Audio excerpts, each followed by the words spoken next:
what does the government have to hide? Now, the COVID-19 inquiry couldn't be more important. After all, the pandemic was our greatest national disaster and crisis since World War II. Over 200,000 of our fellow citizens died, nearly 3 times as many civilian casualties as the whole of World War II. Now, we were told at the beginning by the Chief Scientific Officer, Sir Patrick Vallance, that 20,000 deaths in total, though it would be regrettable, would be a good result. In the end, of course, over 10 times as many died in this national catastrophe. Now, it's the argument of many of us that many tens of thousands of those deaths were avoidable. Not all of them. It was always going to be a national disaster. The question is the scale of that disaster. But we think that many of those deaths were avoidable due to the disastrous decisions made by the Conservatives in office. Now, the apologists for this government, of course, say, well, actually, we did the best we could with the cards we had, once in a century event, etc., etc. And there were also, of course, the anti-lockdown crew who argue that the government actually went too far, that their measures were excessive, counterproductive, etc. Now, these are 3 different contentions, with shades of grey between them, admittedly, but it does need to be settled. We're talking about a matter, self-evidently, of life and death on a mass scale, about whether the government failed in its most basic responsibility, which is to protect its own citizens. Wherever you stand on the political spectrum, I think we'd agree that is its primary duty before anything else. And above all else, to learn the lessons so that having lived through this catastrophe, and wherever you stand on the 3 arguments that I've outlined, we all agree it was a catastrophe, we can minimise the scale of a future crisis and above all else, save lives. Now, the only way of settling this comprehensively, so that there'll never be a consensus, and whatever happens, you've got your, I guess, entrenched views and so on and so forth. But most people are actually quite pragmatic and will, I think, accept where the evidence takes them in terms of what COVID-19 inquiry will find. Now, the only way of settling this in any way is through transparency, as the cliche goes. Sunlight is the best disinfectant. So what on earth is going on with our government refusing the demand from the inquiry that they set up? Very important to make this point. They set up the inquiry, they agreed with its terms of reference, and they obviously appointed the judge to share all of Boris Johnson's WhatsApp messages and diaries in unredacted form. Now, the chair of the inquiry is Baroness Heather Hallett. She's a former judge at the Court of Appeal who led the independent inquiry into the 7/7 terrorist bombings. She's demanded those messages and threatened the government with legal action unless they share all the material by 4 p.m. today. Now, what's actually happening is the government is now taking its own inquiry to the courts, launching its own legal action. It is striking that Boris Johnson has given some unredacted material and has urged the government to share that in full and unredacted form with the inquiry. We'll come on to actually, there's a pretty big caveat there. So what's going on? Well, actually, it turns out the government is terrified this will set a precedent and will lead the inquiry to demand WhatsApp messages from other government ministers, including, of course, our former Chancellor of the Exchequer and now Prime Minister, Rishi Sunak. We'll come on to that. It's quite important. But before you all go, oh, Boris Johnson, what a hero. Interesting flex, if that's what you've done. It also appears to be the case that Boris Johnson's only provided messages dating from May 2021. 2 things happened in May 2021. He set up an independent inquiry and he got a new phone. Well, life's full of many coincidences, isn't it? It's not unfortunate because as things stand, what he's doing is saying he'll only provide the messages from when he got a new phone, which happens to be the same month he appointed a inquiry.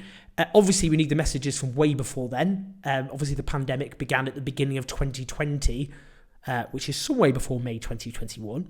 Anyway, the government have turned around, stuck their fingers up at the chair of this inquiry and committed to launching legal action against the very inquiry they set up. The Cabinet Office's letter says, with regret and with an assurance, we'll continue to cooperate fully with the inquiry before. They're not doing that.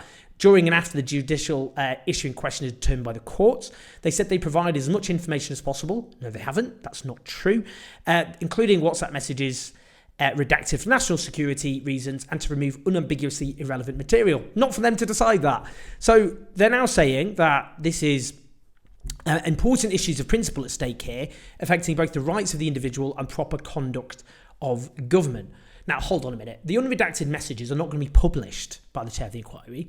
So it's not like there's a risk of they'll give these irrelevant messages, which might be embarrassing in some way, but then they'll end up published and that'll be terrible for them. That's not going to happen. The question isn't about whether they're published or not. The question is who decides what messages are relevant and what messages are not relevant. Do you trust the government to do that, or do you trust a senior judge leading an independent inquiry to do that? That is the bone of contention here. It's just about who decides what's relevant and who decides what should be redacted and what shouldn't be redacted. The inquiry should decide that, not the government and its team of lawyers. Obviously, it's the view of Baroness Hallett that only she can make a true assessment of which documents are relevant. Clearly, goes without saying, or should do. It's been rightly condemned by the COVID-19 bereaved Families for Justice. Do support them if you're not already. Who rightly said the prospect of the government suing its own COVID-19 inquiry is obscene. It stinks of cover-up, doesn't it? What have they got to hide? Why don't they trust this judge, who they approved themselves, and whose terms of reference they approved, to decide what material is relevant or not, up to the point of dragging their own inquiry through the courts? We saw from the whole Matt Hancock debacle, when we look at what he put in his diaries versus the leaked messages, that a rather different reality could be shown once we had a much fuller account. Now, the legal advice suggests the government's likely to lose, so in a completely unnecessary humiliation brought on themselves, but who might get in the way of them humiliating themselves? Literally, I live for it. Tories humiliating themselves. Great stuff. Just quickly, the big questions that do need to be answered and why Rishi Sunak is particularly relevant. We need to know what the government's agreed comms strategy was, given in March 2020, Boris Johnson was going around boasting of shaking the hands of COVID-19 patients in hospital, which did not turn out to be a wise decision because, as you remember, Boris Johnson got COVID-19 and actually ended up in intensive care and nearly died. So it really was that communication strategy a matter of life and death. We need to know about herd immunity, which was the official position of the British authorities. How was that agreed? Who agreed with it? What was the basis for it? How long was herd immunity pursued for? We need to know about, in terms of how unprepared or otherwise the NHS was, not least because of the massive cuts, de facto cuts, the longest squeeze in its funding as a proportion of the economy since it was founded, mass staff shortages, that kind of thing.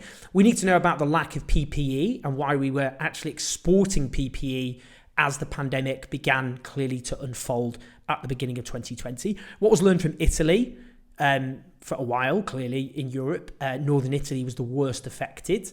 And there was some delusion that North Italy would be uniquely affected because of things like older population, they kiss each other more, younger people living with older people. Do you remember that? There was a whole kind of why Italy's more affected and we won't be. Well, that was delusional. So what was learned from Italy when it was happening? Why we locked down so late compared to other European countries? There were suggestions at the time that the French government was going to close the borders to Britain because it was so alarmed by our approach. The suggestions by June 2020 that if we'd locked down a week earlier, 20,000 lives could have been saved. We need to talk about the process of opening up and how that was agreed.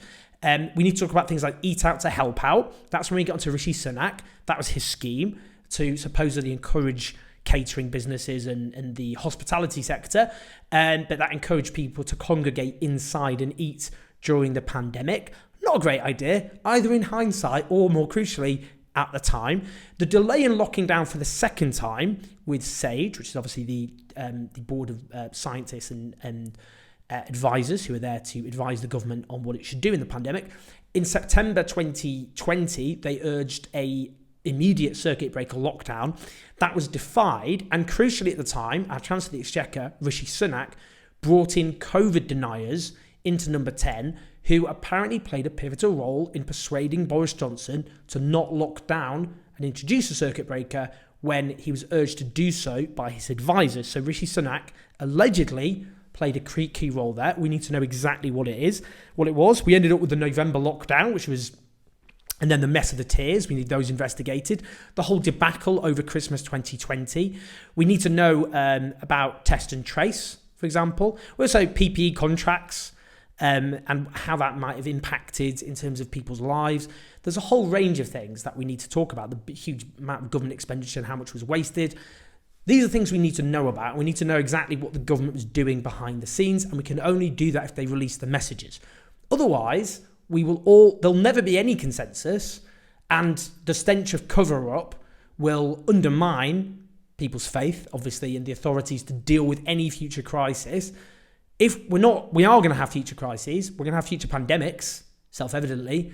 And the question is, how prepared can we be? How can we avoid a terrible loss of life?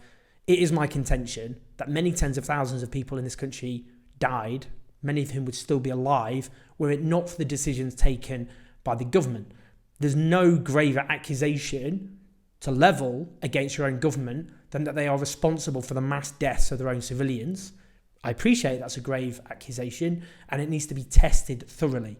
And the only way of testing that thoroughly is if there is full transparency and those messages are released. Otherwise, we can call this what it is, and it is a government cover-up of the most perverse dimensions. Please like, subscribe, do hit the like button, and I'll listen to some podcasts. Support us on patreon.com/I'll see you in a bit.